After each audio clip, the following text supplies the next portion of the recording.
Guys Monday night Raw start हो चुका है। Started review of Monday night Raw. तो guys first of all show की starting होती है जे जिमी ऊसो से। विजन आ जाती है, पॉल हेमन आ जाते हैं और वो कहते हैं भाई कट द म्यूजिक बिकॉज मुझे वो मास्क मैन चाहिए जिसने ऑस्टिन थ्योरी का पत्ता काट दिया लास्ट वीक। तो वो चीज़ कहते हैं। एंड आपको पता है लास्ट वीक मास्क मैन ने अटैक किया था, तो पूरी तरीके से एक मतलब शो की तरह आते हैं एंड देन वो इंटरप्ट करते हैं एंड एडम पियर्स आए कहते हैं भाई मत करो बिकॉज द रीज़न मैंने अपॉर्चुनिटी दी थी, तू नहीं ग्रैब कर पाया, मेरा कोई इसमें हाथ नहीं। तो एक पूरा एक ना प्रोमो कट किया जाता है विजन के द्वारा एंड एले नाइट आके भी अपना प्रोमो कट करते हैं। वो कहते हैं तेरा पत्ता कट गया, तेरे विजन के मेंबर्स का पत्ता कट गया। मैं तो चाहता हूँ कि ब्रॉन्सन रीड आए एलिमिनेशन चैम्बर में और मैं उसे तोड़ूं एंड देन का 6 man tag team match confirm हो जाता है। मैच होता है जिसे ब्रॉन्सन रीड विजन जीत जाती है। लेकिन गाइज देन हमें लोगन पॉल देखते हैं कि माइकल कोल से माइक छीन के लगे होते बोलने, लेकिन तभी आ जाता है मास्क मैन, कर्व स्टॉम्प लगा देता है और भाग जाता है। लेकिन मास्क मैन ने फेस नहीं दिखाया। आई थिंक इसे साउथ अफ्रीकन रॉलेंस की तरह ही रिवील किया जाएगा या फिर ग्रेसन वॉलर की तरह, बिकॉज ऑफ रीज़न पूरी तरीके से स्टोरी लाइन चलाई जा रही है मास्क मैन एंड विजन के बीच में। एंड क्या पता ब्रॉन्सन रीड को भी मतलब करवा दे कॉस्ट ये मास्क मैन। तो this is right now story line कि मास्क मैन जो है वो नेक्स्ट लेवल जा रहा है डोमिनेशन के मामले में और भाई डिस्ट्रक्शन के मामले में, क्योंकि वो आ रहा है कब स्टॉम लगा के जा रहा है और सस्पेंस बनाया हुआ है डब्ल्यू ने पूरी तरीके से। ये कुछ वैसी स्टोरी लाइन है जैसे AEW में स्टोरी लाइन चलाई गई थी डेवल वाली। एंड देन गाइस हमें देखने को मिलता है नेक्स्ट हमारा 3 वुमेन मैच जिसमें एलिमिनेशन चेम्बर के लिए क्वालिफिकेशन होगा। एंड देन गाइस हमें बैक स्टेज ये भी देखने को मिलता है कोई दरवाज़ा आया है जिसे वो निकाल्डस को कह रहे हैं कि उसे सेंड कर दो, मुझे तो पता नहीं ये किसका है, इस पर मेरा नाम नहीं लिखा। एल ग्रांते अमेरिकानो जो हैं मतलब वो मांग रहे match for intercontinental championship and इनका मैच भी होगा। एंड गाइस ओरिजिनल अमेरिकानो कहते हैं कि मतलब ऐड नहीं आती तो वो कहते हैं कैथी कैली को कि I am original americano and right now I just making one of the best. तो ये चीज़ कहते हैं। एंड देन हमें नेक्स्ट मैच देखने को मिलता है बेली ऑस्का और भाई नतालिया के बीच में, जो जीतेगा वो क्वालिफाई करेगा। सो गाइस हमें रिया रिप्ली एंड आस्का का भी देखने को मिलता है। First of all Asuka victory ले लेती हैं ट्रिपल थ्रेट मैच में। नतालिया बेली का अगेंस्ट मैच था, क्वालिफाई कर चुकी हैं एलिमिनेशन चैम्बर के लिए।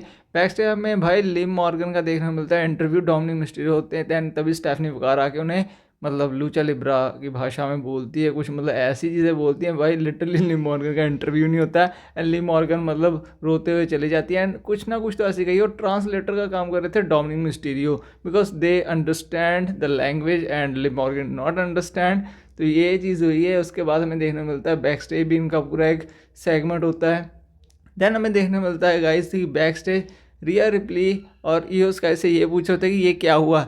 देन हमें ये देखने को मिलता है कि कायरी सेन एंड आस्का आती है। कायरी सेन मतलब लिटरली ऐसा लग रहा है जैसे कंट्रोल में है आस्का के, और ईओ स्काई पूछती भी है तू ठीक है, लेकिन कायरी सेन कहती है I am right and Aska जो है मतलब पूरी तरीके से डोमिनेट कर रही होती है उसमें। एंड देन गाइस हमें देख गाइस सीएम पंक हमें रिंग में देखने को मिलते हैं। सीएम पंक प्रोमो कट करते हैं, फुल फ्लेज प्रोमो देते हैं सीएम पंक। एंड देन हमें ये देखने को मिलता है कि सीएम पंक का प्रोमो जो चल रहा होता था फिन बैलर आके उन्हें इंटरप्ट करते हैं। फिन बैलर रिंग में आते हैं एंड देन वो कहते हैं डोंट वरी तेरे पे अटैक नहीं करेंगे। एंड देन कहते हैं जापान के टूर के बाद Europe tour every tour they have understand the CM Punk की वो बेस्ट इन द वर्ल्ड क्यों है। देन गाइस सीएम पंक कहते हैं भाई तू इस कंपनी में है, इतनी टेंशन मतलब मैंने ये नहीं देखा कि ये तेरा करियर डाउन कर रहे हैं।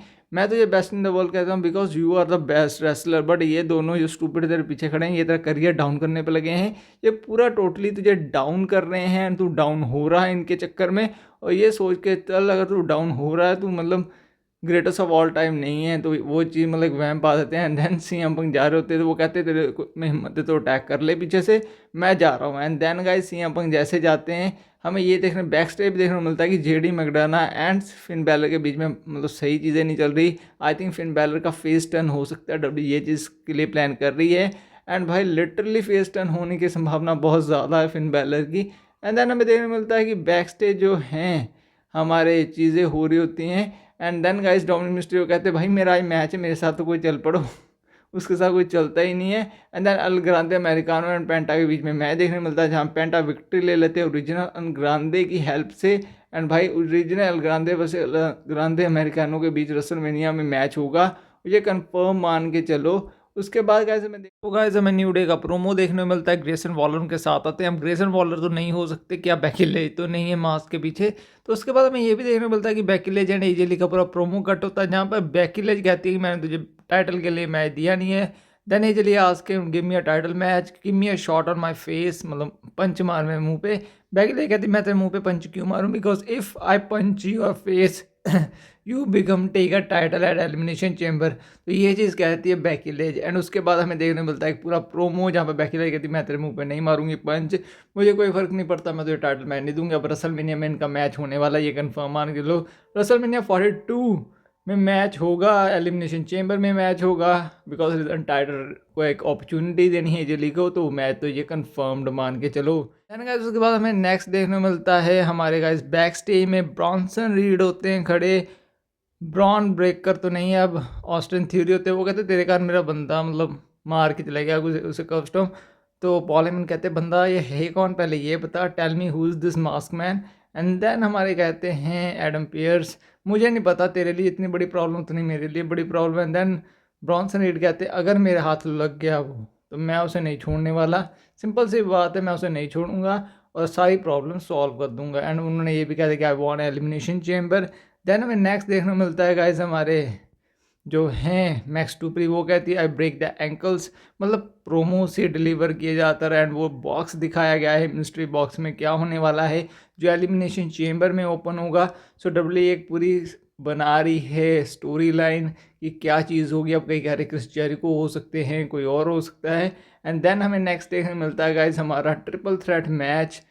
एंड गाइज ये मैच था रे मिस्टीरियो के बेटे Dominik Mysterio and guys final match triple threat होता है। और इस मैच में भाई लिटरली जॉन विजय ने विक्ट्री ले ली, मुझे लग रहा था कि गंथर जीतेंगे, लेकिन भाई जो रिंग होती ना वो लेके आ जाते हैं अंदर, मतलब जो ड्रैगन लिए वो रिंग से अटैक कर देते हैं, जो मतलब वो होती नहीं जिस पर ठन ठन करते हैं, वो वाली रिंग से मारते हैं सीधा गुंथर के सिर पे। एंड देन उसका फ़ायदा डोमिनिक मिस्टीरियो उठाते हैं, लेकिन भाई जवान विजी अपना ओजी कटर लगाते हैं, विक्ट्री ले लेते हैं। अब देखो यार जवान विजी मैच तो जीतेंगे नहीं, लेकिन मैच में इसलिए डाला गया है क्योंकि हाई फ्लाइंग एक्शन मूव्स चाहिए डब्ल्यू को, तो इसलिए उन्होंने मैच में डाल दिया। So this is the Monday night raw review, fully review किया है।